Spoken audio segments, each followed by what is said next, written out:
your act together. You put it on. Just after technical failures last time, I want to make sure it's all. Working here. Okay, that machine is working. It's preparing. It's working. Jim, can you still hear us? I can. Perfect. All right.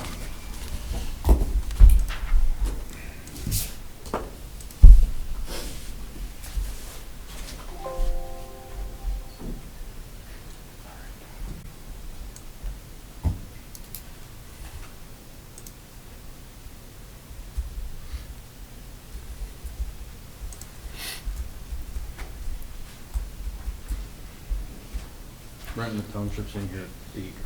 Will you check? Can you check? We'll be done before then. Will you check? We kept the agenda Yep. short, so you could. Yep. We'll make it happen.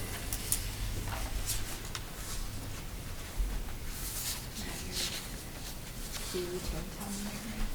No, I just Okay, I'm ready. more to remember. All right, we'll get started then. I'll say the pledge. Pledge allegiance to the flag of the United States of America and to the republic for which it stands, one nation, under God, indivisible, with liberty and justice for all. Yeah, we got everybody here tonight. Eagle's wing is broken off. I am not aware of any changes on the agenda, gentlemen. No. All right. I will be looking for a motion to approve the regular agenda as is. Motion to approve? Second. Jeff, okay. All right, all in favor, say aye. Aye. Okay, the consent agenda, any changes, mods on that one? Otherwise, I'll look for a motion to approve that as is. I'll make that motion.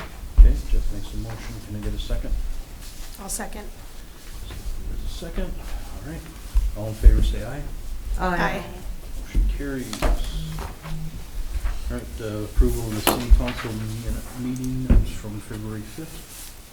So on that one there, you do have a handout, I believe, in front of you. It basically clarifies a little more on agenda item 12, land use ordinance, under the first reading there.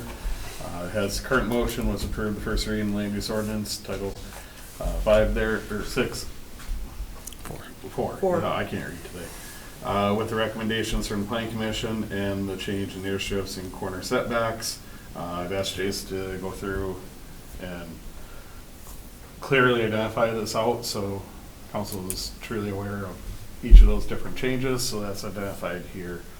If you'd like me to, I can read them through, or you got the handout there, and we'll have that, we can have that corrected in the minutes, so.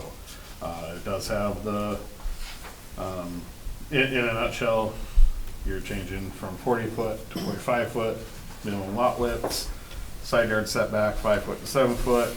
That was probably one of the biggest changes. End lot, 20 foot, got reduced down to 12 foot side yard setback for the end lots. And removed the word maintained from the scope on pages 1 through 3, 4-1.4 scope. So those are just the high level. There's other ones there too, but just want to touch base at high level what was included there. Okay. Thank you for adding that. This looks like it captures everything we discussed. You guys agree? Yes. I believe so, yep.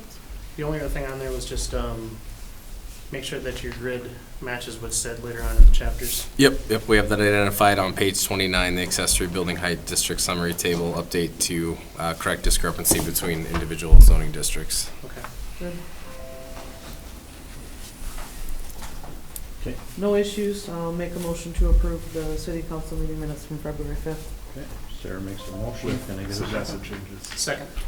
I'm sorry? With the suggested. With the suggested changes, excuse me. All right. Sarah made the motion, Jeff did a second. So all in favor, say aye. Aye. Aye. All right, motion carries. All right, public comment. Anybody got anything they want to chit chat about tonight? Going once, going twice. Okay. Sheriff's report. Who's got this one?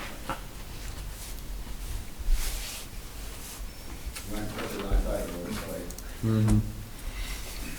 I got a couple things tonight. The first one just our regular old monthly report. I went through it, I think it was last week. I didn't really see anything of concern, but it was a very relatively quiet January. I think the weather's been helping out significantly with that, which I'm not gonna complain about. We've got complaints again about people running dogs out by the diversion. I'm gonna try and spend a little more time on that. As the city's growing, there's more people, more yards, backyards over there, so we're getting dogs intermixing when they shouldn't be. That's one of the major concerns. Children playing, that kind of thing, so. I don't know if there's something the city can do on the website, Facebook posts as a reminder, that would help us out greatly. Any help with that, I would be appreciative, knowing, just reminding everybody that there is still Cass County ordinances as far as leash laws out in the county, so. Yeah, Paul, you put something out there We last did last month. week. Did you? Yeah. Do it again. Okay. Yeah, and I know like last week was when we got the one, our office got it all about it. Probably wouldn't hurt to just put it out there again then this week too. Just keep it in there, keep it in front of them. Yeah, the first offense is gonna be a $50 citation, and I believe it is the second offense in a subsequent year is actually a misdemeanor with a mandatory court date, if you're cited twice within a year, so the terms as well. That's first and second offense. So, Yeah, I can double check it on, yeah, I have it on there, but yeah, I can connect with you. yeah, it's the Cass County ordinance, I think it's 1983, if I remember correctly. I did have a resident ask, where actually do they go for that court date? So those get cited in to the district, because I'm citing them under the Cass County. Cass County then? Yeah, so I don't know if Horace has a specific animal ordinance. I can't remember offhand. Yeah, it does. About running at large? Yeah. Yeah. Okay. I've been citing because we have actual paper sites for animal ordinance. There's nothing in Century Code, and I've never seen any sites for horse specific to the animal stuff, so I've been doing everything underneath district court, so. That's fine. I was just curious. Yeah, no, if the city of Horace would like that. So we currently have it as first offense is verbal, second offense is written, third is $50 fine, fourth is a Class B misdemeanor, mandatory court appearance. You want that switched? Well, typically, it's, could be a citation right away. I mean, it could be, by the way it's written in the book. We try to give people warnings and stuff with everything we do.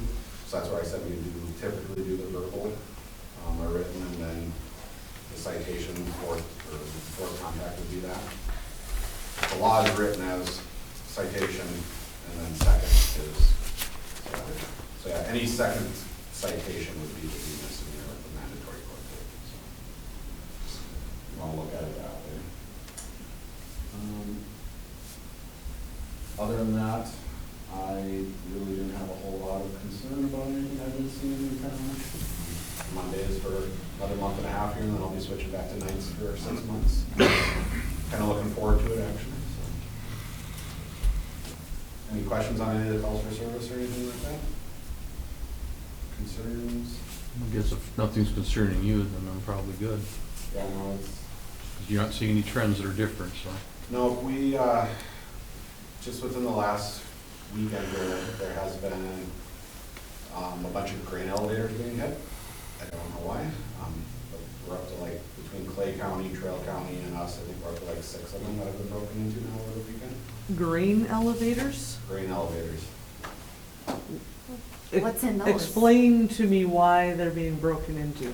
Easy targets, and they're middle of nowhere. It's like, I don't know what they were thinking they're getting out of them. It doesn't sound like they're getting much, but that's something to be aware of in your travels if you're seeing somebody lurking around our elevators at night. Interesting. We're still working on it. It's pretty fresh right now, but that's something just popped up over the weekend. Is there copper materials or something that they're It's pulling? not what they're targeting. You're looking for fertilizer? No. Corn prices are down too. I think one place got like $40 cash out of a drawer. It's the cash out of the till. Well, Really? yeah, there's not much there, so it's. Good Lord. Okay, thank you. So that's just the newest thing that's been, let me turn this off, tack in my ear. So that's just the new thing that's been popping up over the weekend. So again, any suspicious activity, I talked to somebody again today, a business, not in Horace, outside of Horace, popped in and so let them know about that, going on, just be oh yeah, I had a truck come through about a week ago. And I'm like late at night, kind of awkward time. I'm like, why do you not call us? Like, that's what we're for. So, again, it's never a bother. Please call. It's easier trying to figure things out or catch them in the act than it is to try and put all the puzzle pieces together afterwards. I think it was Sheriff John Arm when he was here last time. He said it takes way more resources to try and figure it out after the fact than if it's reported right away. So that's why everybody pays taxes. So that's what we're here for. So if nobody has any questions on that, I did send out also, this is pretty interesting I found. It's a new thing that the state and county are doing, it's called Safer Streets. They're smart signs, well they mount them on existing signs, and it reads traffic data. Don't ask me how they do it, this is new to me too, but it's able to detect distracted driving, eating, drinking, talking on phones, using their phones, people who are unbelted. I did go through and highlight some of the stuff to do with Horace through it. Scroll down to wherever the first highlighted starts. And this was kind of like a test run they did last fall. So they're going to be launching it here. I don't know what the time frame is, if it's going to be year round or what. You'll get down here shortly to where it says, and those will show right there, I'll show the map of where they all have them right now. There's some permanent ones, and then they have a bunch of trailer stuff, kind of like the speed trailers. And then it keeps scrolling down. I think it should be coming up right there. I've highlighted stuff to do before. It's pretty interesting, I found. I feel like it really validates some of the areas people complain about us sitting or running traffic. Well, now we have some data to back it up that they are problem areas. You'll see Horace by Dairy Queen. I believe that was a temporary one. 1,071 vehicles went through, 14.1% of people using their phones, 16.6 were unbelted, so people are doing a pretty good job wearing their seatbelts. But then 85% of the cars that went through there were speeding. Big surprise. So I love this because it helps put data to what we see out there when I'm sitting there watching traffic every day in and day out. So it's not picking on anything, it's directed patrol. Doesn't make sense to go sit on Mickey Mouse over here and run radar on one car every 4 hours. So it's pretty interesting stuff. I have a question if I may. So the areas that you have highlighted there, the signs will be specific to those problems that you see in those areas? No, we didn't have anything to do with where they put in these. Oh. I literally found out about this like a week ago when it got sent to me. So, we had no input in, as far as I know, into where these got put in. I'm assuming they picked higher traffic areas in the county, like up by Northern Cass, there's some, up by Castleton. So I'm assuming that's what they did. And as in here, if you read through the whole thing, they're limited, I guess, to daylight hours. And so when they did it, there wasn't that ton of daylight. And then, of course, the less vehicles you have to go through, like some of the temporary locations, your numbers are going to be skewed a little bit, right? Obviously, in any scientific data, the more data points you have, the more accurate your info is going to be. So once they launch this full-time later, it sounds like coming up maybe in March, set something up in the beginning about NHTSA comes and does site visits on all of it, the National Highway Safety Traffic Administration. So I don't know if that's some funding we're getting by them. I don't know a lot about it. I'm going to look more into it. But, I did see Horace, if you go up just a little bit, says that where I highlighted had the lowest phone use, but there's a caveat there. They said it was during heavy rain when they had those set out, and that could apparently affect it a little bit. So, but if it is true, good job. And then down just under that, that's their fixed locations that they have right now. So they have one on County Road 17. And there you can see that they collected over 34,000 vehicles, 5,188 distracted drivers at 15.1%, 81.7% delta rate, but then again, 84.5% speeding rate. So, and if you scroll down a little bit more, it'll break into, well, there's worse phone use, so that's through Horace right up here, I believe. That's where that location is. I'd have to reference the map. that just goes by days of the week, which didn't seem to be very good. Nothing stood out by days of the week or even time of the day. It seemed to be pretty consistent. I think there was one more thing I was gonna address. Okay, yeah, then if you go down to 3.4, should be right after this. This breaks it down into like how fast people are speeding through there. So you can see Dairy Queen northbound, most people are just a little over. Okay, you know, we get that. That's 6 to 10, that's where you kind of start to get concerning. There was 28% by Dairy Queen, but then if you look over that, I think it's the very bottom one where you get down to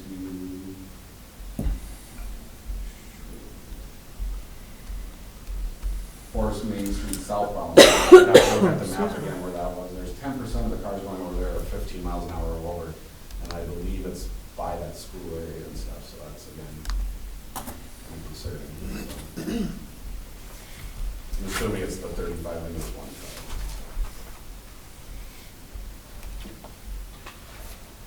So a lot of, I find this like kind of my nerdy point. I find data like this pretty interesting. It just helps us see where we need to direct patrols and anything like that. So. Well, Craig, just know that I am not one of those statistics, okay? Because I'm telling you, phone use is just as dangerous, in my opinion, as drunk driving. I pulled a guy over going right by the elementary school. I would have bet a lot of money he was drunk. No, just, and I mean, it was left tires to the fog line, right tires all the way over to the center line. That's how bad it was. When was that? What's that? When was that? Last month, maybe. So, he got the $100 distracted driving. That was his second one I gave him. Oh. Ouch.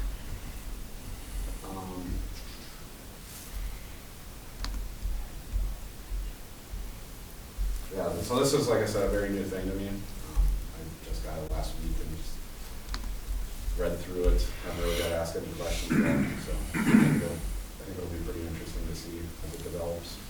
A lot of neat data, thank you. Very cool. I'll be curious to see like a year from now what the trend lines do. Right. Yeah, That's I kind don't of- know if this is going to be a permanent thing. I have no idea yet, but it definitely I think is pretty interesting. And I know I've talked before. I don't know what the city's opinion. I have again some thoughts as to far as by the elementary school and stuff. I personally would love to see it be a 25 from the 76 roundabout through town. It's not much more, but I feel like that 35 to 25 is so close to the school. In case these people are just, they're blasting through it. Where if you have a couple signs coming out of that roundabout saying 25, where they're already slowed down because they have to for the roundabout, I think it could possibly help. But I know, again, that's a county thing.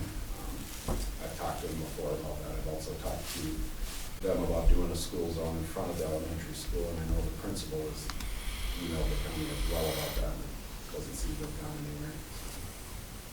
Well, we'll probably get the keys to that road in a couple of years, so we can make any mods to it.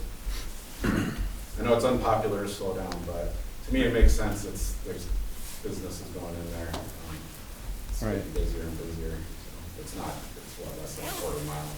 Going from 35 to 25, it's going to have 10 seconds on your trip. Something like that. Not much.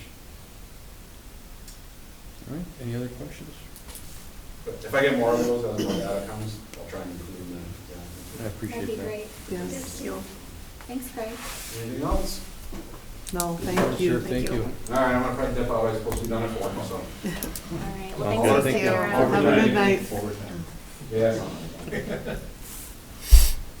John, I think you've got the next bit here. All right. The audit. Well, I don't have anything near as exciting as the data points and all that, so. Oh, come on, you gotta jazz this up a little bit. Yeah, I'll try. All right. But no, my name is John Hagan. I've been with Ide Bailey. I don't know if I should stand or sit. I've been with Ide Bailey for a little over 8 years now. I've been on the Horace audit specifically pretty much since we've been doing it here at Ide Bailey, so 4 or 5 years now, if I'm not mistaken, Brent. Yeah, about 5 years. 5, okay. 4 or 5, yeah. Yeah. So tonight, similar to what we've done in previous years, we'll high level go through executive summary. That's a condensed version of our financial statements. The financial statements get longer and longer every single year. There's more and more accounting standards. With it growing, it just doesn't make sense for us to present on the full thing, so we try to keep it in table graph format, keep it a little bit interesting, keep it a little lighter for you guys, kind of need to know information, and get you guys on your merry way here. So with that, we'll hop right into the audit results. And the end goal of every single audit is to issue an audit opinion. So what does that mean? Management is responsible for three things: that the financial statements are prepared in accordance with GAAP, which is the accepted accounting principles, that there are no material misstatements, and that they are presented fairly. So we as auditors, we come on site and through a series of procedures and processes, ultimately come to an audit opinion. And this year the city did receive an unmodified or a clean audit opinion, which is ultimately exactly what you're looking for. So similar opinion to what you guys have received in the previous years.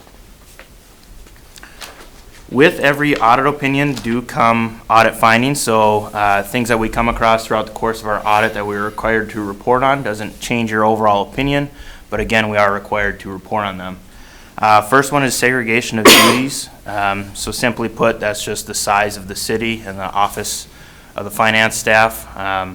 Not overly cost effective for you guys to go out and hire 3-4 more individuals to be in your finance group to properly get enough hands and eyeballs on everything. So that will probably be there, something we expect and will be there going forward unless you guys get really big. I would say the grand majority of our audits that we work on have that exact finding. So the next two, adjusting journal entries and preparation of the financial statements, I'm going to kind of lump those together. They go hand in hand. So we as auditors, we are asked to prepare the financial statements, which again is very common, especially in smaller entities. And with that, we propose a number of journal entries to make sure that the financial statements are prepared with those proper statements and accounting principles. Again, very similar to what you guys have had in the past, something I would expect going forward.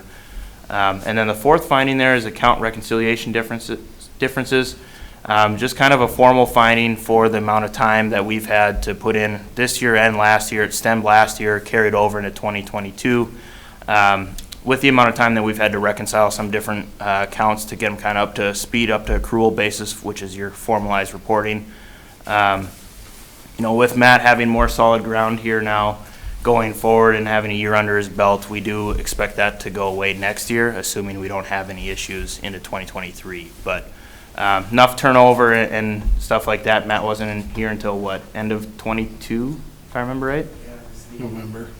End of November. Yep, so enough time had passed where it's pretty tough to overcome that. So we're going to start with a clean slate here for 2023 and go from there. One thing I do want to point out, it's not on the slide, but last year we did have a single audit associated with that with you guys. That's required anytime an entity expends over $750,000 in federal award money.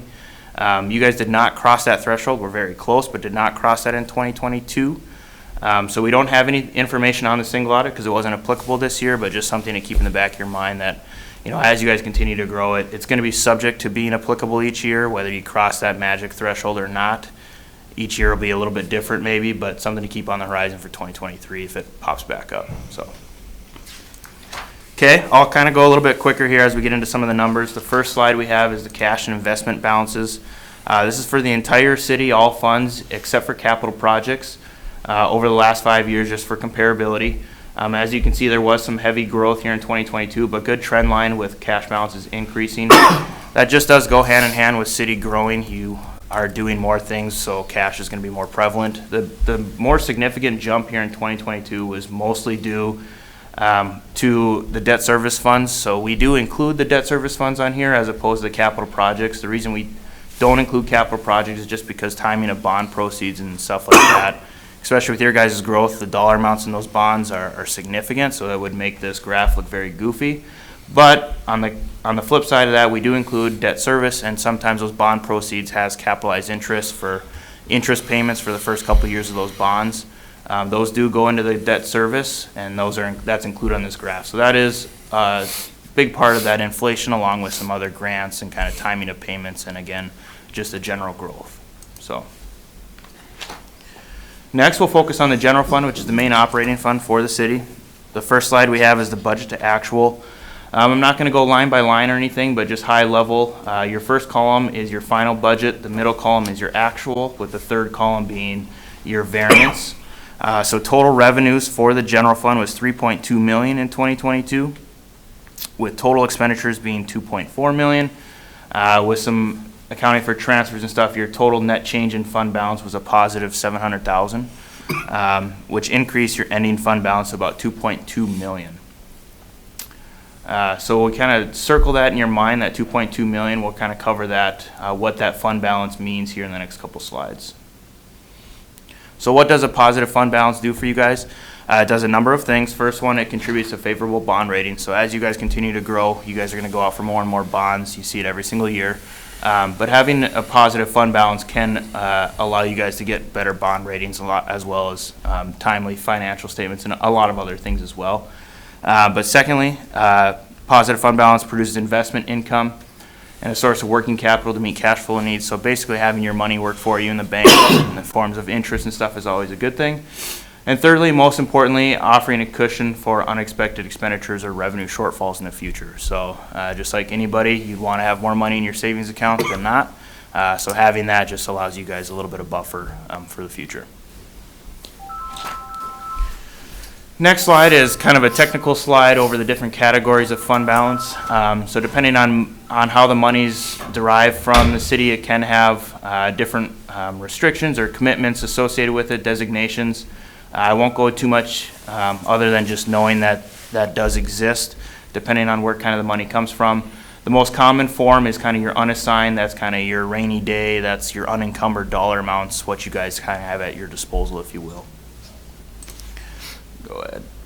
So for the general fund, this is a breakdown of your different categories. Again, a lot of those are not necessarily applicable for the city. The two that are applicable are restricted and unassigned. Again, unassigned is kind of your unencumbered rainy day funds, and restricted is designated for a specific purpose. In this case, 2022, there was some park dedications received in 2022. It was about $700,000. So because you guys got those dedications, you got to use that money for parks.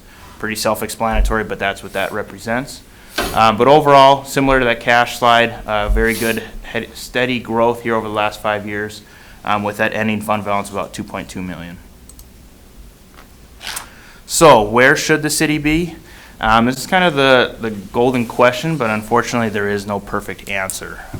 Every city operates a little bit differently depending on where you're at, how the city wants to operate. There isn't right now a city fund balance policy, something you guys can look into adopting if you would like to have kind of a formalized plan. Here's where we would like to be. As far as that ending fund balance, the GFOA is a national association that has some high-level suggestions of having a fund balance of somewhere between that 5 and 15% of annual operating expenditures. I'd say around Midwest, that number is a little bit lower than what we typically see. We usually see somewhere in that 20 to 30% of annual expenditures. So if you go to the next slide, this does kind of break down where you guys are at as far as that ending fund balance. So compare that to annual expenditures in the general fund. You're about 63%, which means you guys can operate with no additional revenue coming into the general fund for 63% of the year, about 7.5 months is another way to look at it. So again, I'd say we typically see somewhere in that 20 to 30 range, but again, there is no right or wrong answer here. It's just kind of up to the city's discretion on how much they kind of want to sit on. So that kind of covers my spiel over the general fund. Before I go, I do want to touch high level on the 3 proprietary funds for the city. These are just your utility funds, so the first one being your water fund. I apologize, this graph is a little bit hard to read. We have a different color formatting that didn't make its way onto it, but it's all kind of grayscale here, so it's a little bit difficult. But the top line for 2022 is your revenue, operating revenue, followed shortly by your operating expenditures, which the difference between the two is an operating income for the year of just between 0 and 100,000 there. So main goal of all these utility funds is not to make a ton of money. You guys, aren't in the business of making money, charging customers that way. So the goal is kind of to break even, but also kind of build up reserves for future projects if need be as a source for some of those purchases. So very consistent, right around that kind of break even, which we'll see on the other ones. But this is 2022. Second one is the sewer fund, somewhat similar, where this year expenses were a little bit higher than the income, which generated an operating loss, but again, pretty darn close to that break even. Every year is going to fluctuate a little bit depending on what you guys have going on, or purchases, or whatever it may be. So, and then lastly is the garbage fund, which is very consistent. You guys contract that out, so would be expected. But again, top line revenue, middle line expenses, with your net income just over break even. So more of the same. The very last slide I have tonight is the year-end net position. So this is kind of a counterpart to fund balance, but with utility funds. So this would kind of be your composition of different assets, less liabilities is kind of your ending net position. In 2022, you did have some continued growth, with water increasing the most, largely due to some grant funds received from the State Water Commission, as well as capital contributions on all your guys' CIP. Once you guys place those into service, the water sewer portions get capital contributed over to the water and sewer, so you're kind of gaining some assets there each year, and that is exactly what happened with the sewer. Garbage is a little sliver on the very end, but you guys don't have any assets or very limited assets associated with garbage, just because you contract that out. So before I go, I know I kind of sped through some of that stuff, but does anyone have any questions, want me to jump into anything any more in-depthly at all? I just want to make sure that I understood correctly on the findings. Yep. For the financial statements, the material weaknesses, which are things that I see pretty concurrently in audit findings. I don't see any significant deficiencies on this report. Is that correct? Correct. Yep. Good. So these are material weaknesses, which is kind of the higher threshold of a significant deficiency, but a significant deficiency does rise to the level we still would report it if we were to come across it. So if you kind of have your tier level, material weakness is the highest, then significant deficiency, and then there'd be no reported finding. But a lot of those material weaknesses, like I said, the only one that account reconciliation would be one that could be very easily cleaned up here, and kind of what we would expect for 2023. But the other three, to drop from material weakness to segregation of duties is pretty tough. Okay. For a city your size, I would anticipate it continuing to be a material weakness going forward. Excellent. I just wanted to make sure I was clear, because usually you do see that, so to not see it was a little surprising to me. Yep. Good. We did have some drop off. Yes, we did. From previous years, yes. Yep. We've kind of, in the last handful of years, we've continuously made strides of improvement. Yep. So. Good. Come a long way since 2017, 2018 audit time. So. I do have a couple of questions, or maybe they're just comments or discussion points, but I did look through the report. In the note 6 section where we talk about the long-term debt, you list out what's issued, and then in note 13 you listed out what was bonded after that, so 2023. Yep. And then there was also a table where you talked about active construction projects that were maybe just in the estimation phase. Yep. So when I looked at those numbers of what was issued, what was bonded in 2023, and then what was in the active construction projects, it totals about $382 million. Is that about where you? For the new issued? For what was issued in 22, what was issued then in 23, and then the estimated items in note 10. So the like anticipated or expected costs. Yep. So, I guess, could you maybe repeat do you have a specific question? I was just gonna, I think that's how I think that I read the information correctly. So, and maybe this isn't something that you can really address, but, do you have an opinion on the city's level of our long-term bonded debt? I I don't necessarily have an overall opinion. You know, that's not what Ide Bailey's engaged Right. to do. But I can tell you, you know, with your guys' growth, it's not unexpected. You know, your guys' bonding level every year seemingly is increasing, just because you guys are continuing to do more and more improvement districts is the majority of it. So I can speak to your kind of comments as far as the different sections. So that note 13, the subsequent events, you are correct. That is everything that has been issued since the date of the financials, as far as from 12/31 basically to date. So any additional bond issuances would be your 2023 effective issuances. That is your note 3, or note 13, I should say. Note 10, again, just for clarification, that it would be any construction projects that have been started that are still ongoing as of December 31st, 2022, and the level of completion each of those projects would have. And then your original kind of table that you had mentioned, your long-term debt, that would be your ending debt balances.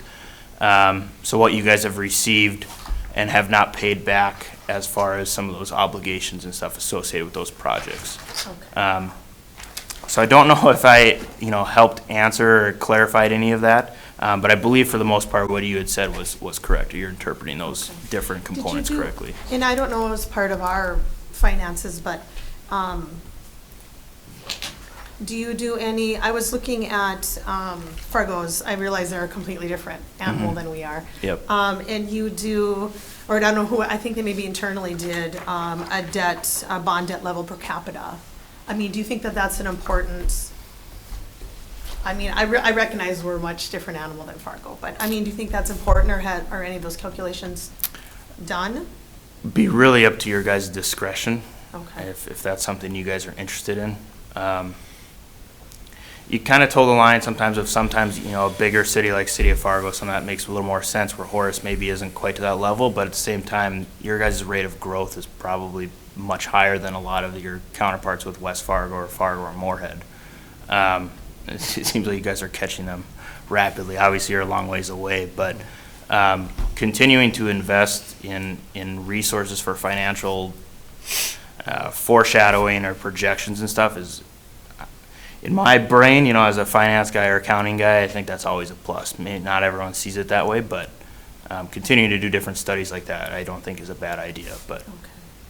And you just mentioned, in your slides, you mentioned that things that were favorable for bond ratings. I mean, do you view our debt level as unfavorable? Or, I mean, do you have a thought on its impact? to be honest, my level of knowledge as far as, you know, how much, you know, outstanding debt you guys have as a debt level for future ratings, if that impacts it as far as how much. I mean, I know they look at what you guys have outstanding versus what, you know, that's just on paper what you have to pay back, but that doesn't mean you can't continue to get more. Obviously, that's all backed by special assessment, so it's all kind of secured. You know, there's not a lot of pledged revenues associated with that other than future special assessment collections. So it's a pretty safe way to derive debt. To your guys' level, it corresponds directly with your growth. I don't know if there's a good answer as far as, you know, where you guys should or shouldn't be. To that knowledge, I do not know. As far as bond ratings go, I don't know exactly what goes into that other than just kind of high level, you know, having additional fund balance, timely submissions of financial statements I know are important. But to what level they, you know, consider current outstanding debt versus if that's a higher or lower number, I do not know if that impacts significantly your guys' bond rating. I guess I don't know if Brent or Matt, if you guys know in your correspondence with bonding agencies at all, if they've ever mentioned anything like that, but off the top of my head, I don't know what exactly they look into on that front, so. That's Well, typically. They look for the revenues, and when a project is permanently bonded, you know, that creates speculative debt, and they're looking for that revenue to come in, which sometimes is still a year out. And then also looking at how much you're contributing to reserves. So it's increasing revenues however and whenever possible versus decreasing. Yeah, I guess as a point of discussion, maybe it's a future discussion. I mean, in the information that I could find online, Fargo has about $488 million in bonded debt, and we're going to be knocking at the door of $400 within the next year or two. I guess I just don't know, I mean, is there a tipping point? Is there a ceiling? It's concerning to me. Doing as many projects as Horace is. Correct, no, I totally understand that, I'm just saying per capita too for level of our city. I mean, I recognize that most of the debt is, some of the debt is protected by a letter of credit, maybe 60%, but if you look at that number, it's 152 million that isn't, so, just my thoughts. Okay, any other questions? All right. John, I appreciate. Okay, thank you guys for having me. I do want to give a shout out to Matt and Brent as well for their help on the audit. I know it gets strung out here as we're trying to play catch up. I think we're gonna get back to more normal reporting timeline, but it doesn't go without a lot of emails and answers and questions and stuff like that. So we do appreciate, Matt specifically on the brunt of that. He makes our lives easier with, being responsive and stuff, so it's appreciated. So.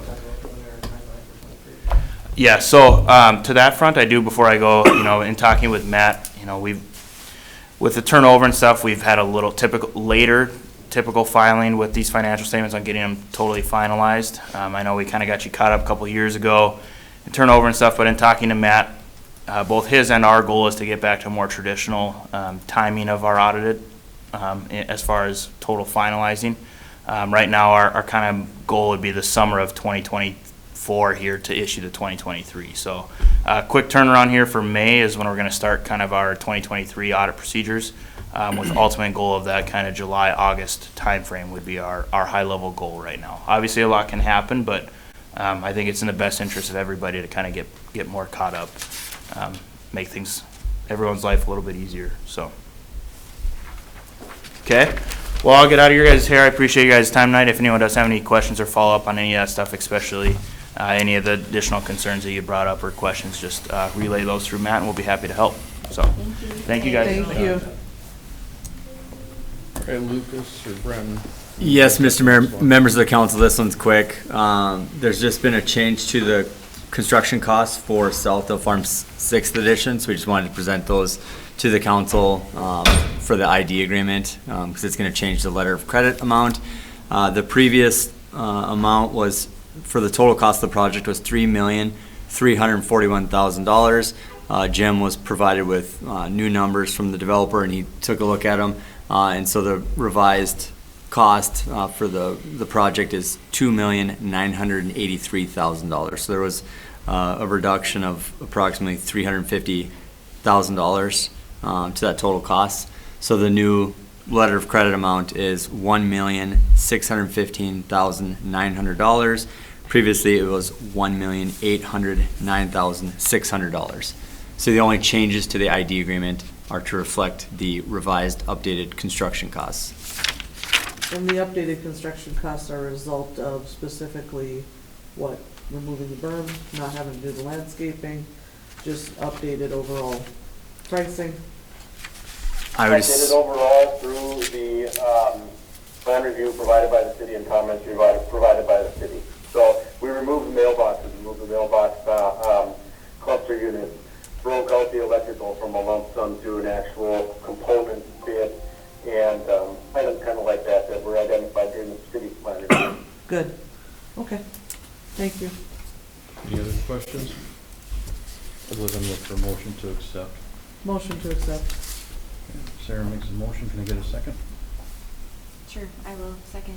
Okay, Naomi does a second. All right, all in favor, say aye. Aye. Aye. Motion carries. Jace, you got the next one. Yep. This is just a quick update item for you guys regarding the downtown neighborhood plan for the city of Horace. Our MetroCog released the RFP for the project on January 4th of 2024. We had 4 total firms submit for this proposed study. Those forms included SRF, TC2 out of Minneapolis, Bolton & Mink, and Stantec. February 7th, we had Consultant Selection Committee gather, which consists of myself, Councilmember Berkland, Joel Lewing from the city of Horace, Paige Shockman from the Horace Park District, and Michael Maddox and Chelsea Laberson from MetroCog, to which we interviewed all 4 of those agencies. Following the scoring and deliberation of that, we unanimously selected SRF Consulting Group to take on the Horace Downtown Neighborhood Plan. On February 14th, myself as well met representatives for MetroCog and SRF met to narrow down the contract scoping for the project.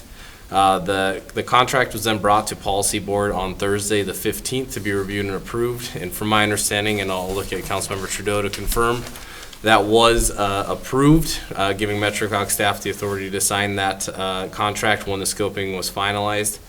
And based on that, they're expecting that we could be starting this plan by the end of March. I don't know, Naomi, if you had any updates or anything else you wanted to add about that, or? No, I thought it was really cool that it was unanimous to go with SRF. And I thought it was really cool.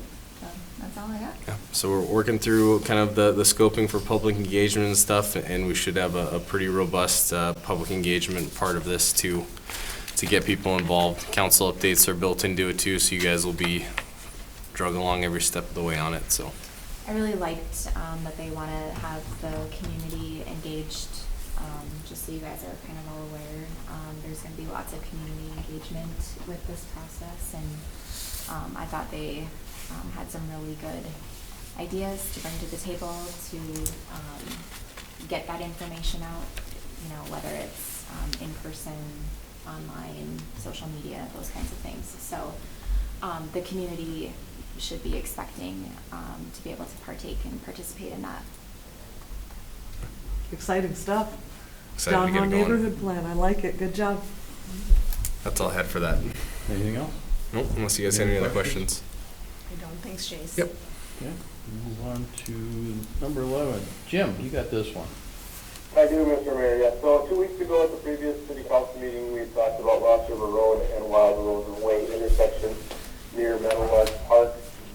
Some residents have brought forth some concerns with traffic control being speed and ways of kind of slowing that down. So at that time, I presented the memo that you have in your packet that basically identifies that a stop sign is not a good form of speed control. But in further research, my recommendation right now is to not do anything with that intersection just because it doesn't meet any warrants or guidelines for that. I did find this, what you have on the screen now. This is what the city of Fargo uses for their traffic calming application process. And they, if you look at page number 2, there's obviously they have a nice flow chart on the front and on the back. They have a lot of stuff that relies on the vehicle traffic. And right now it is a low volume traffic road. We have had some discussions as far as if the Lost River Road is going to be the only access out of Lost River while after it gets finished earlier this summer, that the traffic might decrease on that. I would say that we could put some cameras up and get an idea of what the volume of traffic and the vehicles per day looks like when the park is being used for softball and the park is being used just by people when it's nicer out. But right now, we just don't have any data as far as vehicles per day that warrants a stop sign or a speed bump or a speed hump or a table or any of that right now. So that's what I was able to find out and reporting back to you. Sounds good, Jim. I'm wondering, so this spring when they start construction out there on Wall West, is there something then that, like you said about cameras, can we kind of line that up so that we get some cameras out there to show what we're dealing with then once we close that other entrance in the Lost River? Yep, we have the cameras in-house, so I can line them up, and as soon as we close that and they start using the park for softball and that, I think it would be good for the city to have a little bit of an idea of how the traffic flows around there, around through that area. One thing that I did want to point out to you is that if you look at, let me find it here.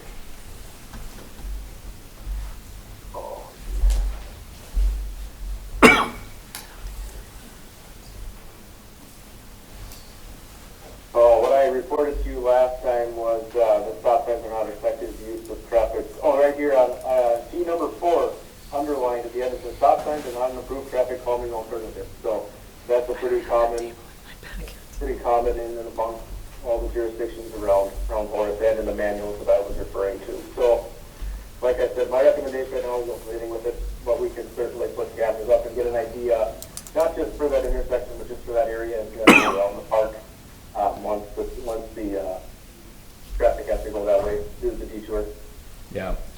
thinking too, there'll be 2 points of, once it comes in on Lost River on that initial inlet there, there's a T, or not, well, an L if you will, where you can go one way or straight down the line. I'm gonna guess that most people, are gonna race down the main track, so, that's kind of what I'm looking for, is just trying to make sure that we address that if the time comes, because I have a feeling, just knowing what's happened here in the past, I pretty much guarantee you I know what's gonna happen here this summer, so we just wanna be ready for it. We can't even do like that crosswalk hump at all? That doesn't qualify? Not at the traffic volumes we have now. I don't recommend doing that. It's just, the area is, like I said before, it's too curvy, it has its own traffic calming measures with it. I mean, it's got on a reduced street, it's a narrow street, it kind of functions as it should with that through the curves and all that, so. Okay, I mean, well, if the traffic volume goes up, maybe, but right now it just doesn't have the volume to warrant it. I am a little disappointed, but I understand the warrants. Do we currently have signage out there, like slow children at play, any kind of like flashing light or anything? I like the Nothing like idea that of right now. some of the signage around the park, actually. I thought mean, that might can be helpful. I would like to propose that we at least put some kind of signage. I know that it's not gonna stop something, but I feel like we have to do something. We can't just say, meh, Any interest in lowering the speed limit around there? What is it at, 25? Put standard 25. Well, by the park, can we change the speed limit to 15 and then can we put up signage saying, we got kids here? Slow children at play or something along that line, I don't know.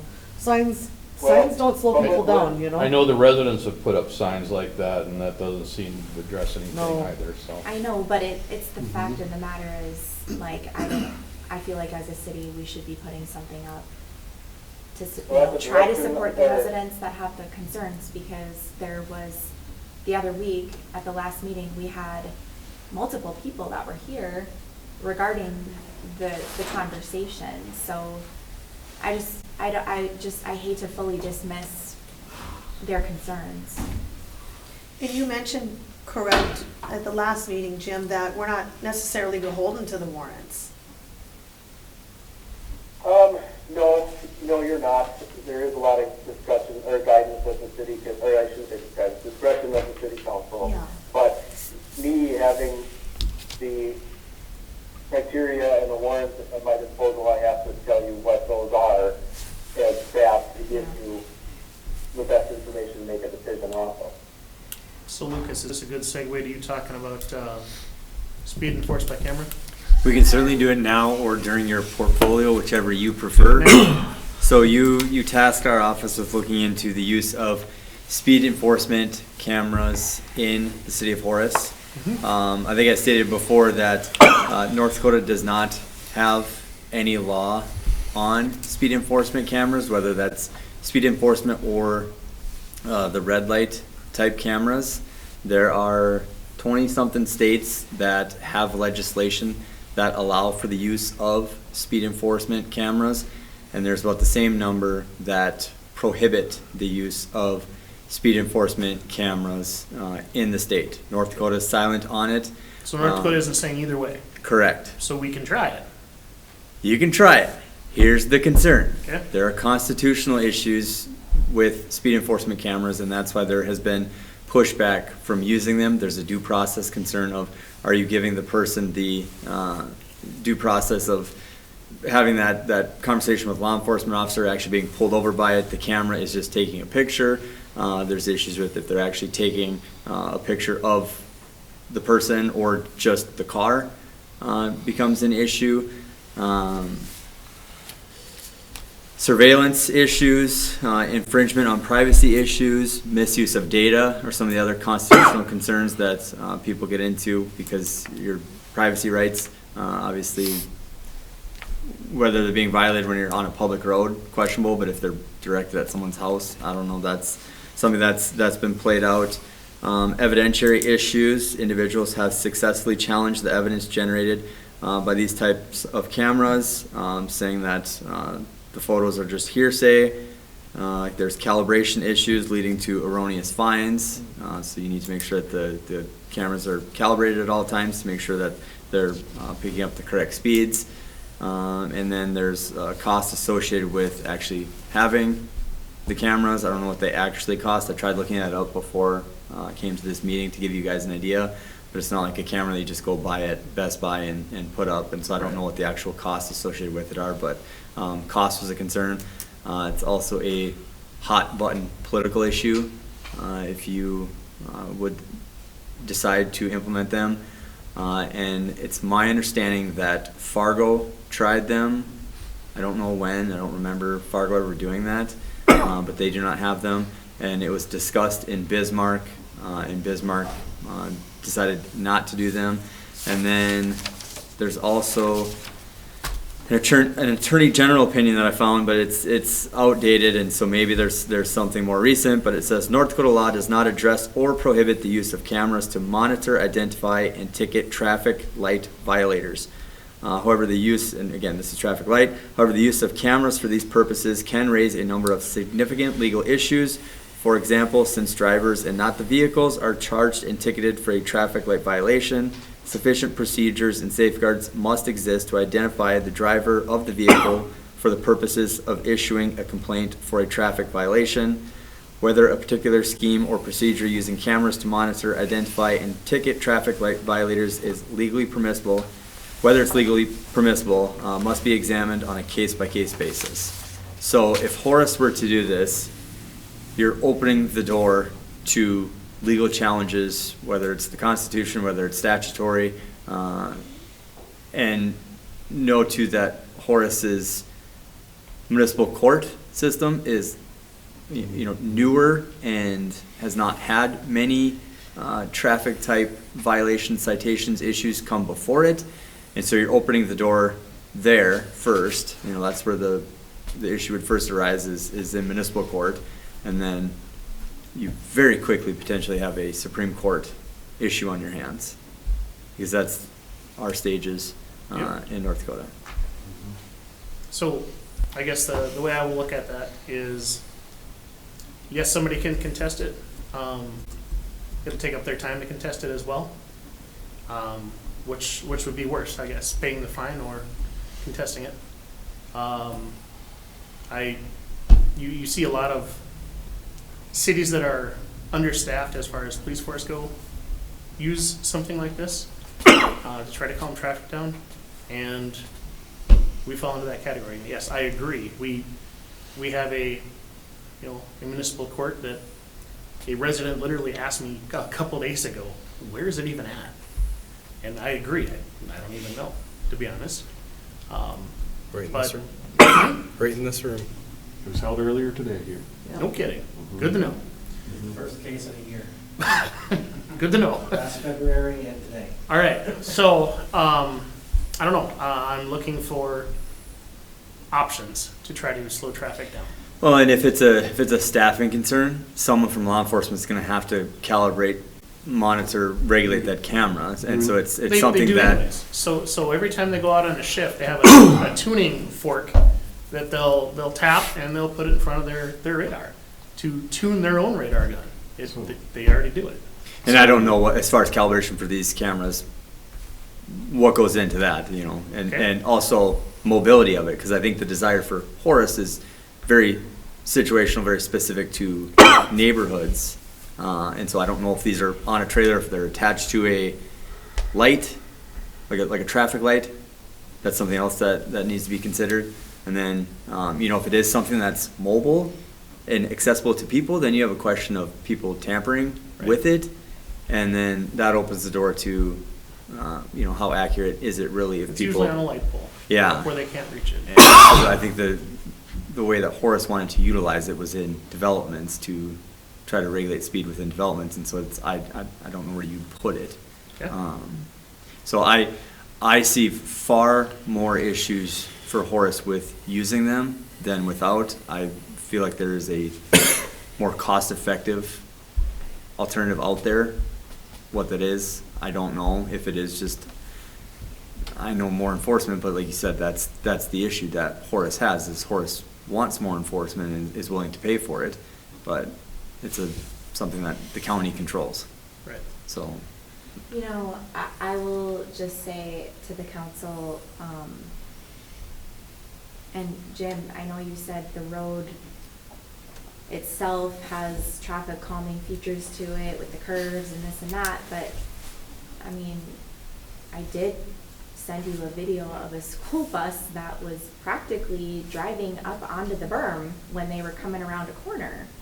I mean, if there would have been a car parked there, they would have crashed into the car. I mean, Is there no parking on one side or the other? I don't know. I know But I a don't go up to that speed neighborhood. enforcement camera's not gonna rectify that issue. No, but neither is this so-called, you know, traffic calming road. Oh, you're, curbs, gotcha. You know, that we, yeah, I'm sorry, I moved on from the camera thing. Sure. So I guess I don't know how you guys are feeling, but I think that's a concern. I mean, the lady sent me a video of a school bus that was driving almost on top of the grass. Like, if they would have been going any faster, they would have been on the grass. A school bus. I feel like School the city, bus drove up on my yard. I feel like the city's had multiple concerns with school buses, so has anyone talked to the school to notify them of these I don't know. issues? I don't know. So, the I did. concern, Oh, the they- concern I do, I They're just not- want to bring they up don't care. is something we didn't talk about was, really quick back on cameras, is just would the county even participate in issuing citations generated through a camera or not? So that's a question that we haven't even asked the county. And as regards to the concerns about like traffic going fast on the road, there's a lot of spots in town There are. Yeah. that There are. if we're going to react, and I'm just encouraging you guys to think this through of, if you're going to do something in one spot, even if it's not warranted, the warrants help you justify that improvement or that change to an area.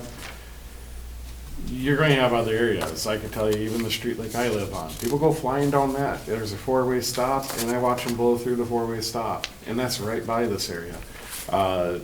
You watch even right out here at the four-way stop of 17 and Wall. And I remember the deputies in 2 days, approximately an hour each day in the morning from like 8 to 9. One day they got pulled over like 8 different people. I think it was an hour or 2 hour stretch. They pulled over 8 people, and another day it was like 10 of people just blowing through the stop signs. So you are going to have these folks sometimes don't even pay attention to the speed or the traffic improvements. Are you just going to be chasing an issue? And that's why I just want to encourage you to think through of, are you chasing an issue that is just going to pop up in the next neighborhood, and then another one, and then another one. Next thing you know, every street in town has these. And I'm not saying that's what's going to happen. I'm just encouraging you guys all to think that through of, it's going to be a domino effect, and you're going to have more and more and more. And the warrants are there to protect you from having that domino effect. So just food for thought. I'm wondering if you guys would be opposed to lowering the speed limit by the park at least, and then putting up some kind of children at play signs or some kind of something. And I like the idea of evaluating the traffic levels as we start our construction on Wall too, to kind of get a gauge, right, Yeah. of what those traffic amounts look like. Can we contact MetroCog and ask them to move their Safer Streets monitor into? But that'd be county, and we could talk with the Yeah, I county. think it was, is it county or is it MetroCog? County, it was a program through the state Okay. with the county. We could ask them about that. You're probably going to have you're not going to have the high vehicle counts, like Keller said, so they could be skewed. But But you it'd could be have interesting speed. data. I mean, you could ask them, hey, it'd be interesting to see if we could get some locations for that. Yep. So, and as for the speed or things like that, that's a council decision there on the speed. That's a simpler adjustment. And it's the cost of the speed limit sign and a little bit of time to put it in. So if that's what the council would like to do, you could do that too. So, The signage is great, but if we can't enforce it, it doesn't do a lot of good. Yeah, but it's better to me than doing nothing. The only way we will be able to enforce it is we have a sign there in the first place. I think all of our officers would say that, Yeah. that they can't enforce it unless there's a sign. True. So, I'm okay putting a 15 mile per hour on the park. Around the park, I agree. I would be too. It is around a park. yeah. I mean, just considering, I know that the road was designed to be that, kind of like that main thorough, but I don't know, I just feel like there's been enough parents, that were concerned about their kids getting hit by cars. I don't want to dismiss it completely. I'd be, You guys all right then putting up a 15 mile an hour signs around the park? Go ahead and make a motion. all right, I'll make that motion, please. Okay, then we make some motion, we're gonna put up 15 mile an hour speed limit signs, replacing the current signs there around the park. I don't know, do we need to put in more signage? I'm trying to remember where all the different ones are. Jim, you remember? Where they are around the park, no, not off the top of my head, but we can, there shouldn't be an issue. There's a 15-mile-an-hour sign laying around from Wall Avenue in the city shop, so we should be able to swap that out pretty quickly. Yeah, So- I'm just wondering how many we're gonna need though, because we're gonna have to have one on Lost River Road. Yeah, both sides. And we should have one on the other side there on Firefly. Mm-hmm. Probably a minimum of 2 in that area. I mean, if you really wanted to, you could put 4 in there, one in the midpoint through that curve, as it comes back around by the warming house, or not Yep. the warming house, but the maintenance facility, so maybe it's plan on 4.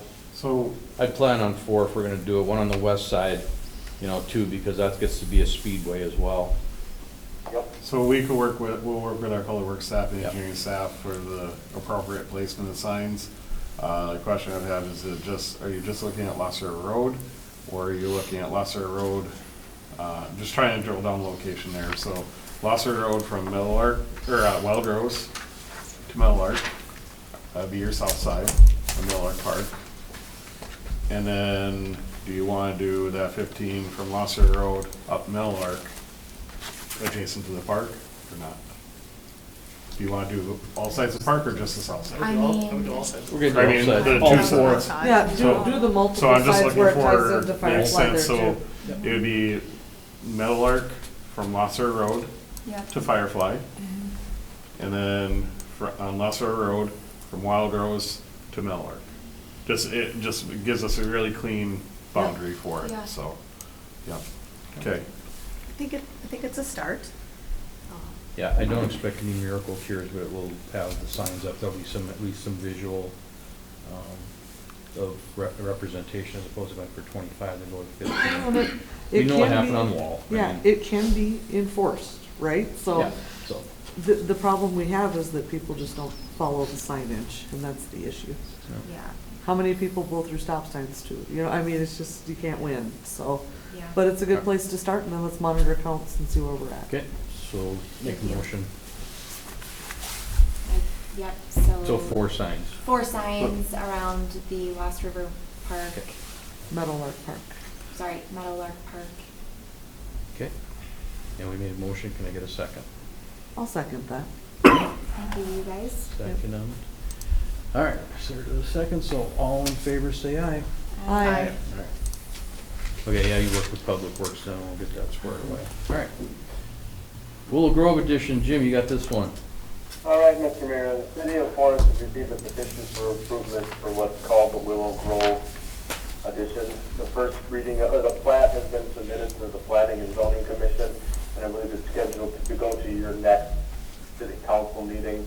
We are not requesting that the district be created today. We're just accepting the petition for improvement. So the petition was received from BT Investments LLC. They are requesting, like I said, infrastructure improvements to the Willow Grove addition in Horace. As part of the packet, we have the standard petition for improvements, and then we have the kind of a overall map of the first edition, which is in green, and that would be the first phase of what they're going to do, and then the second is the remainder of Cub Creek Way, which is the blue area. Like I said, we aren't creating a district today. We're just creating or accepting the petition for the improvements. We will come back once the plat has come through the approved by City Council with a district boundary to make sure that there isn't anything that would affect the district boundary. But This one is looking like it's going to be just all local improvements without regional improvements getting outside of the district, or outside of the boundary of what they've shown. And I noticed that the petition included the language that it's signed by the majority of the property owners, therefore resolution declaring work necessary is not required. And I know we're not doing an assessment district tonight, but this is all developer land, correct? This Yes. this isn't containing any existing. Their request does not. All Okay. BP investments, It's all new. It's all developer-owned land. Okay, correct. thank you, Jim. Yep. So Jim, there is going to be a movement from some of the existing residents there asking about what's going on with the existing tree line and shelter belt that runs perpendicular to 76th Avenue north of 63rd Street. Part of that tree belt is on Tom McInnes's land, and the other part of it follows several parcels along the Adelman Addition and Southdale Farms 6th. And is this developer planning to remove that tree belt? So all the residents along Adelman's Addition were notified of the plat going to Planning and Zoning Commission. Nobody showed up at the city council, or at the Planning Commission meeting 2 weeks ago, or 3 weeks ago, whatever it was. But the plan is for the trees to stay. There is an area in there on the plat, I don't know if you can go to that, Jace, where it's got like lots 12 and lot 16 where it says park. But the reason for that is a buffer This whole- between the Adelman Addition Oh, okay. and the Okay. proposed Willow Grove. So you'll see that those are also bigger lots on 62nd Street south of 72nd Avenue in the Adelman area, where they're a little smaller to the north, where we butt up to Southdale Farms 6th Edition. So the plan was to get a buffer in there, keep the trees, and I believe there's a nature trail, Jace, correct me if I'm wrong, Correct. through that area as well. Good. I just wanted the clarification, because now that it's on this meeting, I will have several asking the question. Thank you for the clarification. And we're looking at actual plat approval of this at a different meeting. Yeah, March Correct. 4th, it will be in front of you guys. All this is basically accepting the petition for the improvements. It is, and Yep, I they have- requested the petition. I have no issue with that, but before we get to the plat meeting, let's get this aired out, so if there's any questions, concerns, we don't have to hold up that meeting. Thank you. Agreed. And the park district is okay with We have the concerns. layout of the park here? I just want to clarify that. Yep, it's included within their recommendation letter for land dedication. Okay. All right, any other questions? Otherwise, I'm gonna look for a motion to approve the petition for improvements. I will make that motion to approve the petition for improvements for the Willow Grove addition. Okay, Yemi makes a motion, can I get a second? Second. Just a second. All right, all in favor, say aye. Aye. Aye. Motion carried. Move on to the next one. Jim, what do we got on this one? What, 13? Yes, Mr. Mayor, so we have Water Sewer Service Improvement District 2022-866th Street. This is a change order that was brought forward to the city council about a month ago. Had some comments on it, had some clarifications to be made, so we took it off. We tabled it at that meeting, and we're bringing it back to light now. The only thing that changed was the reduction of the mobilization requested by the contractor. If you go to the last pages of the packet, or the last pages in there, they identify in an email form what their remobilization and the equipment for their remobilization is. So that dropped down to $34,000. And this is, majority of it is KPH equipment that's been moved off site. There's a little bit for outfitting Scott's and that, but the bulk of it is for moving the KPH equipment off of the site. So that was the sticking point on the last meeting, was more clarification and justification on that remobilization, and the contractor did provide that now. Okay, so was there a change to the dollar value? Yeah, it went down. How By much? how much? I want to say it was like 40,000. I knew you were going to ask that, but I forgot it, so. I want to say it was 60,000 and now it's 30,000. Round number.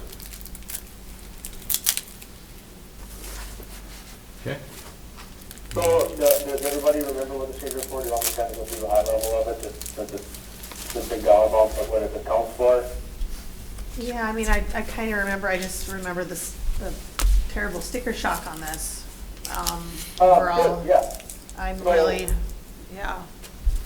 Okay, so what the change order includes, so when we construct a road, similar to 66th Street or any street in that matter, we build it from right-of-way to right-of-way, including the returns, which are the side streets. So when we call the return, the curve back to the edge of the right-of-way, and that substreet, the return. So when this project was being designed over a year ago, there was a lot of uncertainty as to where the Willow Grove area is, where the Sunset Valley, Southdale Farms 8, Southdale Farms 5 was pretty well known, and Southdale Farms 6 was kind of up in the air as to where those returns were going to be. So they were not included with the original plan set. Once we got Southdale Farms 6 plans, got some more going on the 5th, got some more Sunset and that, we were able to bring those into this project and construct it as it should based on bid prices.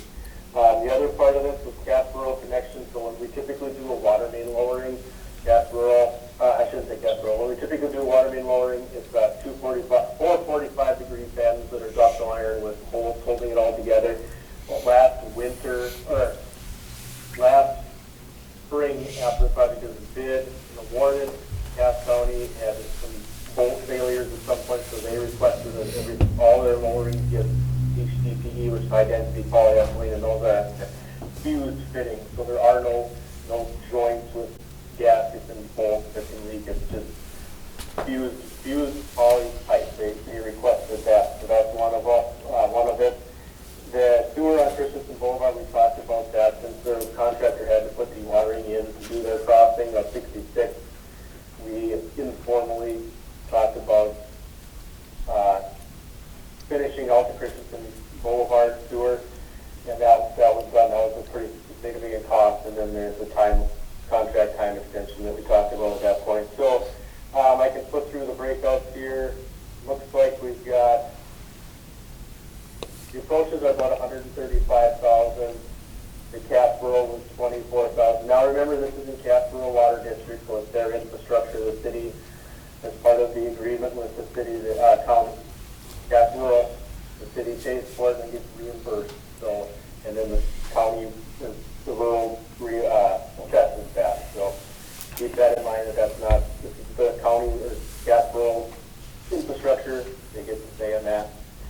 Sanitary sewer was 330,000, and then we had 191,000 with contract time extension and unit price increases based on the years. So that's kind of the change order in a nutshell. Any other different questions? It's a rather lengthy packet. And I do apologize for you guys not getting that earlier today. I thought it got sent and we had the wrong file that was linked to the packet. It is a rather lengthy file, and Jim, we might have to take this offline because I'm still not satisfied with what I'm seeing here, and I'll tell you why. The price increase is still in here from KPH for their unit rates, which were bid into this project. And I don't know why they think they're entitled to an increase after this project has been bid. If it's because of the time extension on this project, that's something we can talk about, but that's not normal. We don't normally award that, number one.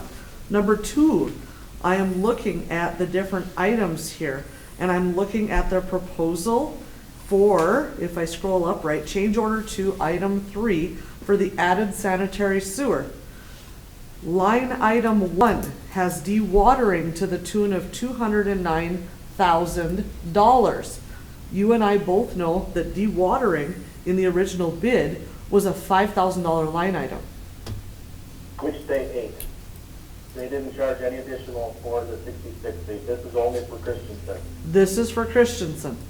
And do they have the backup to prove that? Are there invoices that they can send to show us that that dewatering was $209,000 that is not on KPH letterhead? I can request it. This is a big shock on this particular project. And I was very clear that either they remove the mobilization or they take care of the price increase. it needs to be reasonable, and $30,000 on, $600,000 is not reasonable. Okay, well, I guess then we table this item. Jim, you'll have a convo with them about that then, and let's bring it back next time. I think we'll have a conversation with them. Yep. There, I'd like you to be a part of that, since this is twice we've got it forward, and I'd like it to be final next time. I don't disagree. I'm a little stunned. What seems to be the issue? All right.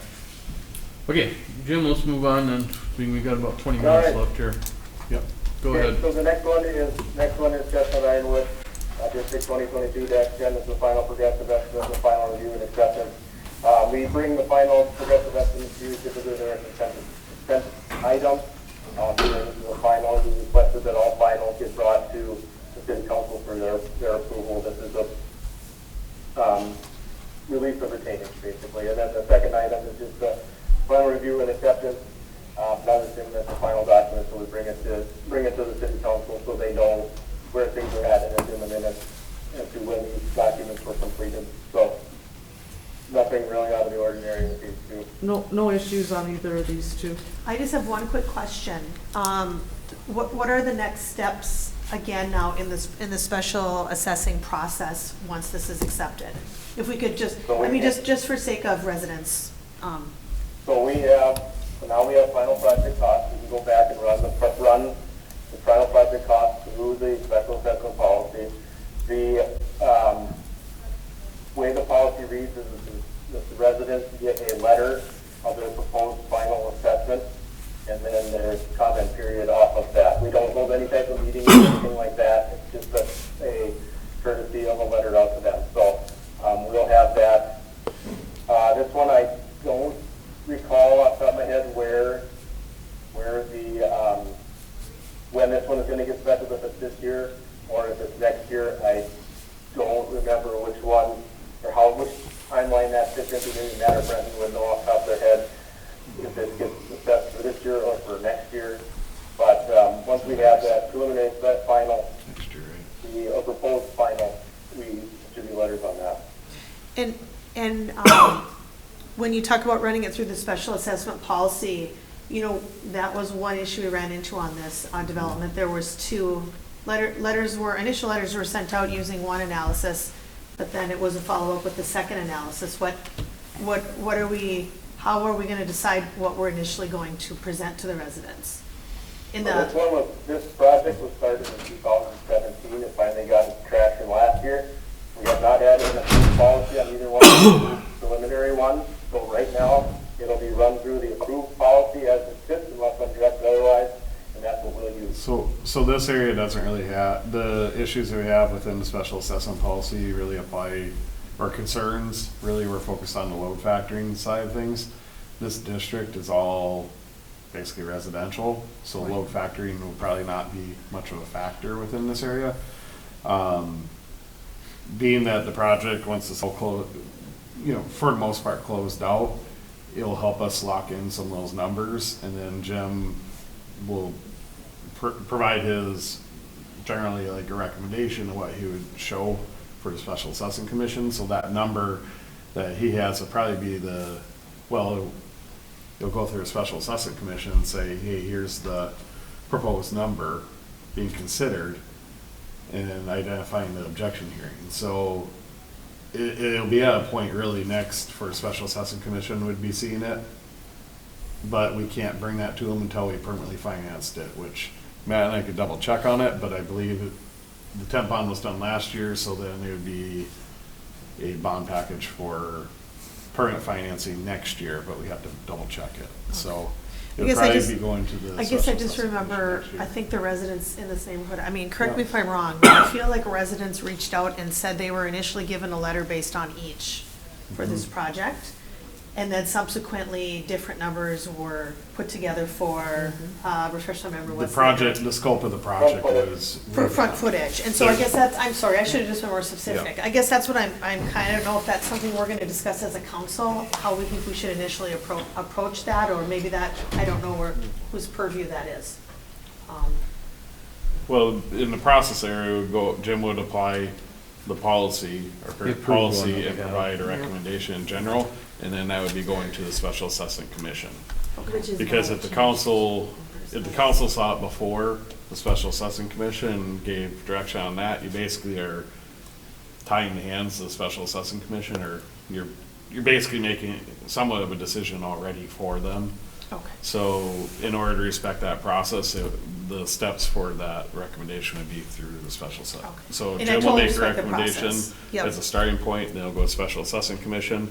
They'll review it, there'll be objection, or a comment, or objection hearing, and then they'll take that in consideration. Then they make their recommendation to City Council. City Council has the objection hearing, and is able to make the final determination. I just remember there was a little bit of an anomaly on this one, so I Yeah. wanted to bring it There up. was. So- This one had a lot of different Yeah. hiccups there, like Jim mentioned, it was a 17 project. Preliminary so. assessments will be probably based on front footage as a start. We've done other projects like this, and the area has gotten together and said, we all use the same amount of roads, we want it to be equal, but we'll start with front footage, and then hear from, take the comments. Okay, That's fair. All right. thank you. Right, the earliest this can be permanently financed is July 1 of this year. We'll have to be permanently financed by July. So it'll be a project next year. 2025. So my guess is it'll be sometime during the first quarter of 25 for certification. We wouldn't have the permanent financing in place in time, so it would be a permanent finance later part of this year or early next. And then it would be specials brought to the council for certification next year. With collection in the early part of 2026. with the first payment. Thank you. Okay, any other questions on this? Those are look for a motion to accept the final progressive estimate number 7. I'll make that motion. Okay, Jeff makes a motion, can we get a second? I'll second. Okay, Stephanie is a second. All in favor, say aye. Aye. Right, same on the final review and acceptance. Look for a motion to accept that. Motion to accept. Sarah makes a motion, can I get a second? I'll second. Oh, go ahead, Neil. Right, and then we get a second. All right, all in favor, say aye. Aye. Aye. Motion carries. Jim, you got the next one too. All right, the next one is the same for Water Treatment Improvement District 2022-6 and 2022-7, Southdale Farms 4th and 5th edition. So, same thing, final progressive estimate, the release, the retainage, and then the final review and acceptance. Okay, any questions on that? If not, I'm gonna look for a motion to accept the final progressive estimate No, number 13. no issues, these look fine. You making a motion? Motion to accept. Okay, Sarah makes a motion, can I get a second? Second. Jeff does a second. All right, all in favor, say aye. Aye. And final review and acceptance, looking for a motion to accept that. I can make a motion to accept the final review, acceptance. Miller makes a motion, can I get a second? I'll second. Second. All right, all in favor, say aye. Aye. Motion carries. Lucas, you got the next one. Yes, Mr. Mayor, members of the council, as you know, there's a big ditch going in around the city in the coming years. I've heard of such things. They're trying to put in a big diversion. As part of that, they need some roads, they need to vacate the roads. There's a process that the Diversion Authority has been working on with Cass County to vacate roads that the diversion channel will go through in all of Cass County, so from the Red River all the way north. They want to know if Horace is willing to transfer authority of portions of its roads to Cass County, so Cass County can then vacate those roads with the process that they've been using for all the township authority roads to date. I sent this memo today, so I doubt you guys got a chance to see it. I actually couldn't open it, I struggled opening it. Oh, It's so not I sure. apologize for that. I was supposed to send it last week and I didn't. So essentially what the Diversion Authority is asking is if the city of Horace will dedicate portions of its right-of-way that it controls on 45th Street Southeast, 81st Street South, and 112th Avenue South. And it's not the entirety of the road, it's just the portion of the road where the channel will cross. And they want the county to then take over authority so they can use their process to vacate that portion. So Brent, if you want to go to the resolution. Jason, pull it up. or Jace, sorry, I don't know who's running the show. I read the show. He does a good job. So the resolution just says that the diversion authority is building this channel. They want the city to dedicate portions of its road right away to the county, so the county can vacate it. And then the exhibit A is what shows what portions they're referring to. So that, oh, right there, so that red line on 45th, which is Wall Avenue, to the west side of the city. So that portion there, I think, we keep going please, Jace. And then the red line's there. And I'm assuming there's a provision in there that anything they touch, anything they cross will be brought back to current condition or better condition than it was in. If there is any damage for the channel going through. It'll be gone. The road will be gone. No, I mean, are they taking, they're taking an entire section of road, but the sections of road that come up to Yes. it? We have an MOU with. the Yeah, I'm diversion not authority sure what it's gonna look like in this area, So- because it's not, there's not gonna be a bridge or anything. I mean, that's just where that road's done. Really quick, I Okay. could touch base on is, there, in our MOU, where you see the green line to the right of the red there, the green line of the diversion boundary, the diversion authority will put a road in. We're working with them on the timing of that, but that would be a gravel road there Show me to that. connect them. Yeah, where's your Matt, green line? Or Jason, from where it says Warren there, the top, it's just a Because we triangle. are cutting off access there, Yeah. so I'm. So it's, basically there will be a road there diversion will put in. And that's Temporary within our MOU. that or we have. permanent? The permanent road. Yep. And then in the MOU agreement, if the diversion authority or their contractor does mess up any of these roads in order to get to the diversion or anything like that, they would fix that up. if That's I all I'm remember asking. correctly. Because Yep. there's gonna be So a we lot do- of heavy truck traffic Yep. coming on those roads, and I don't wanna be stuck with a Yep. huge They- bill at the end when we didn't cause the damage. Yeah, they're supposed to fix that up, and then also they're supposed, the contractor, if they are, to be asking to access on the city streets, so those different roads right there, they're supposed to be seeking that permission and get any proper permits or anything through the city. Okay. So they are supposed to do that, and like I said, they are, our MOUs for, that we did a couple of years ago, establishes that they would, repair the roads if they do damage them. Are we shoring up, are they doing any cement stabilization? I mean, this is my concern. Wall Avenue got beat to crap, right? I mean, all this new construction, everything going out there, there was no road agreements. And so when it came time for us to do the work on Wall Avenue, we were dealing with dust, right? And it wasn't compacting, it wasn't holding anything. We had to dig down at our own expense and replace all that crap material. I don't wanna be stuck doing the same thing here.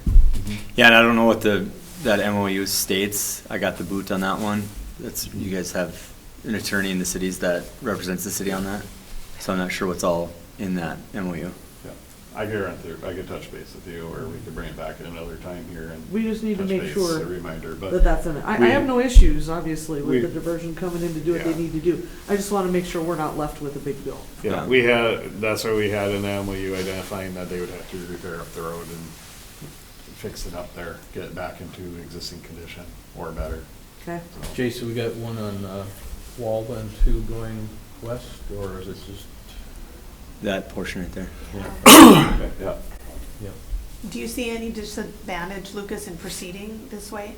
I thought it saved the city time and money to have it this way, because otherwise the city has to go through a vacation process, Right. which requires notice in the newspaper and public comment and whatever else, and so I'd rather the county go through the process. They're the ones that have been handling it already, and they have to do it for portions of these, because some of them, it's that joint jurisdiction with the township, and so the county automatically has that authority over the townships to do the vacation, and so here it was efficiency purposes, just have them do it for the city as well. Yeah, I don't have any problem with that, because it saves us the headache. They, you know, they've done it already so many times, it's, Just verify that additional language, if you would be so kind. Yeah. I think that would be helpful.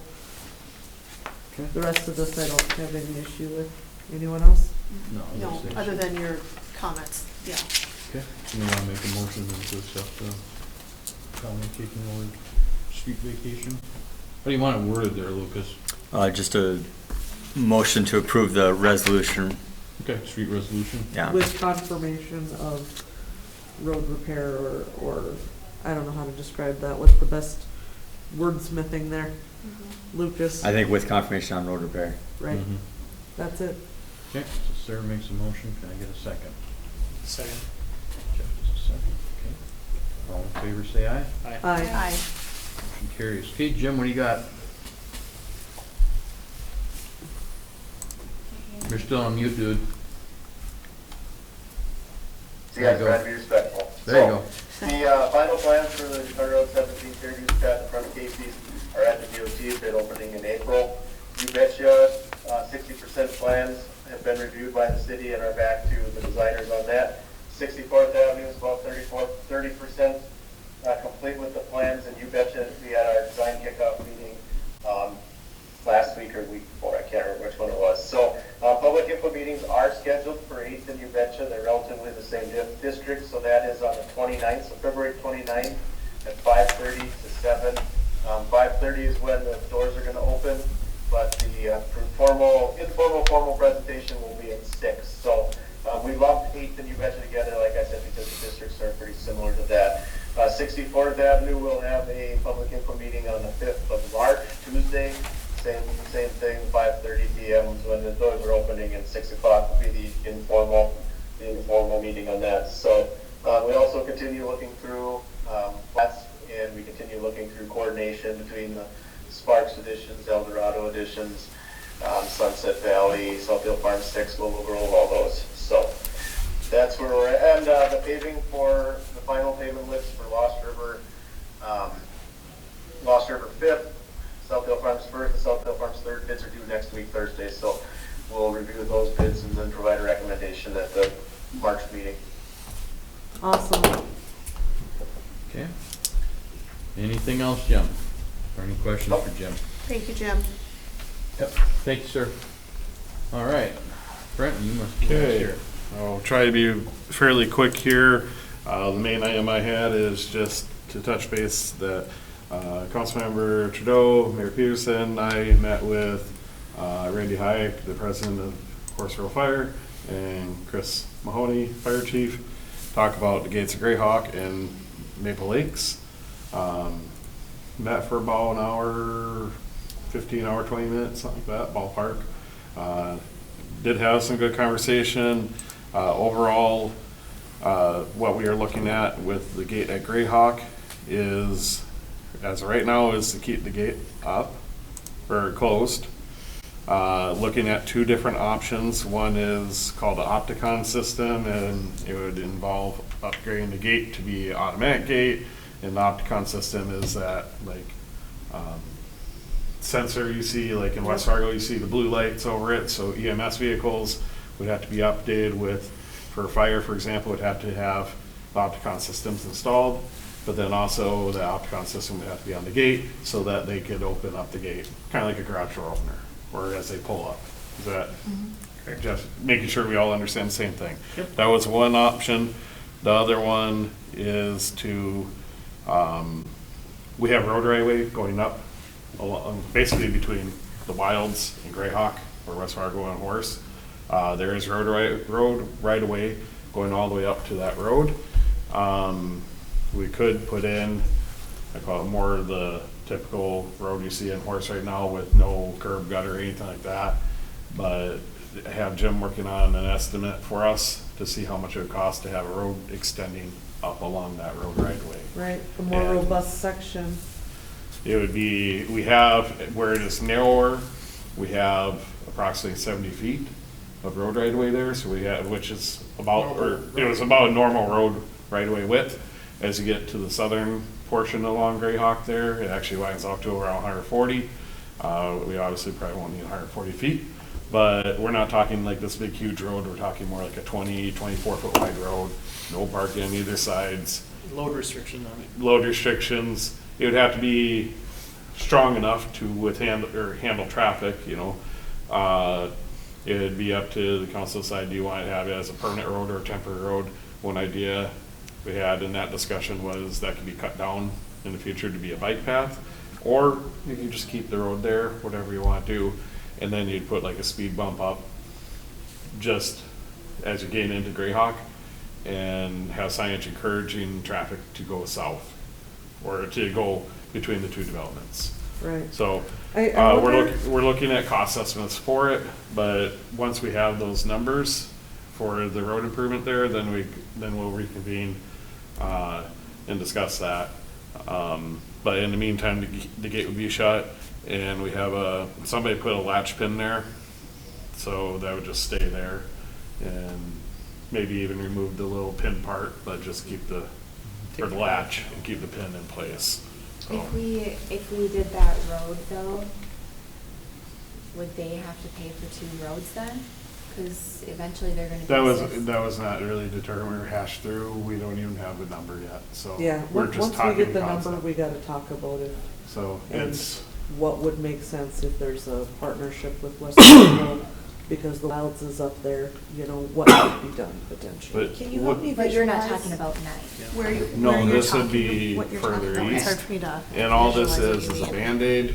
It takes the pressure of 9th and 64th to not have to be necessarily this year. It gives us a little bit of time. And that was the thought process behind it, is buys us time to where we're not having to try to rush 9th and 64th, which are a lot bigger projects.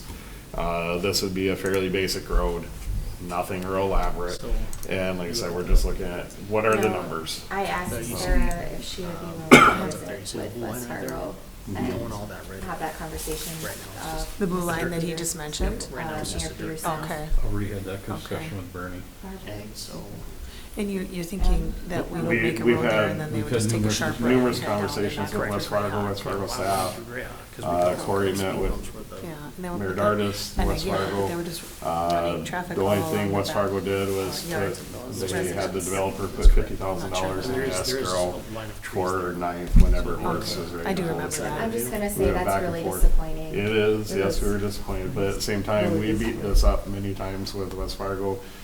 Jim was in those meetings, this was a couple of years ago, and it wasn't an issue at time to West Fargo.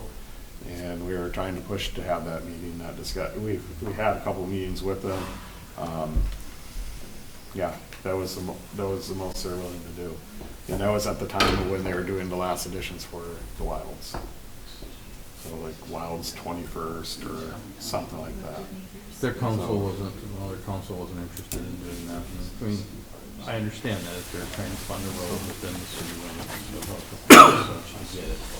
I Because then get they that. could come back and say, well, why don't you guys help fund some of our stuff Right. in our city limits, fair is fair. No, I get it. I just feel like that development, Yeah. it wasn't really thought out very well when we start looking at connecting cities. So Understand. I do want to make sure that when we start expanding and Fargo's coming down, I want to make sure that we're looking at how we are connecting our cities together. Our residents' needs, yes.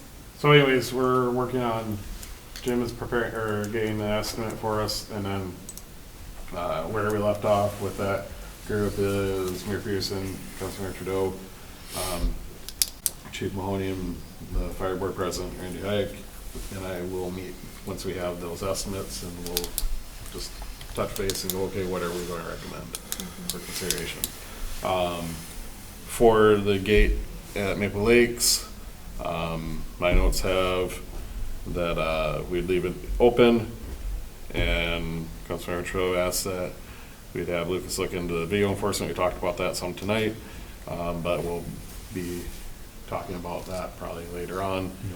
And also, so It's that open? gate would shut though when a future development that has been proposed to the staff is still in staff just review of it right now, would, whenever that is to be, I understood that talk differently.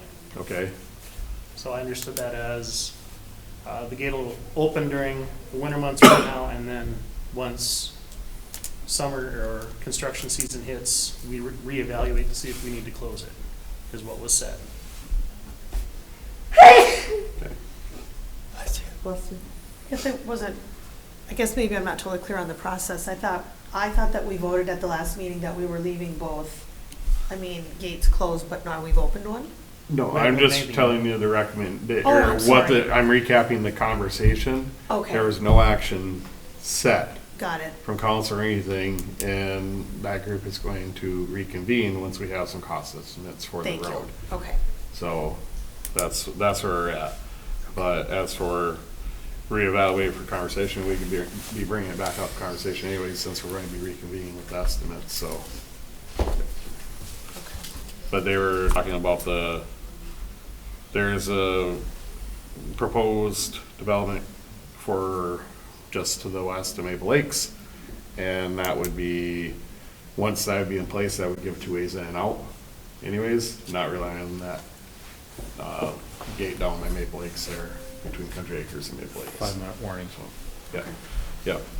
That's all, or the other item I had really quick was just that we do have open public works position posted. Paul is going to be posting that on our Facebook page here, hopefully tomorrow. But we have, Who left?